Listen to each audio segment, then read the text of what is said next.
Alors déjà, ça s'écrit Ruinart avec un T et pas avec un D. Secondo, chez les cavistes, on le surnomme Ruinart, le ruineux. Et ouais, parce que ça coûte une blinde, c'est bon, mais c'est pas incroyable pour le prix. Et quand tu raisonnes en rapport qualité-prix, et bah chez bien des vignerons indépendants en Champagne, tu trouves des choses aussi bonnes, voire meilleures, pour 2 à 3 fois moins cher. Voilà un exemple.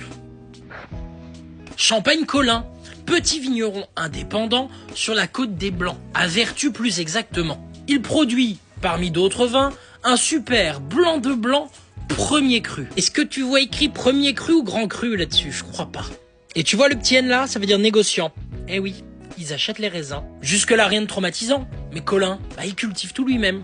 Colin blanc de blanc premier cru, t'es dans la trentaine d'euros. Ruinart blanc de blanc, pas premier cru, pas grand cru, t'es à 100 balles. Au mois de décembre, on s'est amusé, on a voulu faire plaisir aux clients. On a ouvert une bouteille de Ruinart blanc de blanc.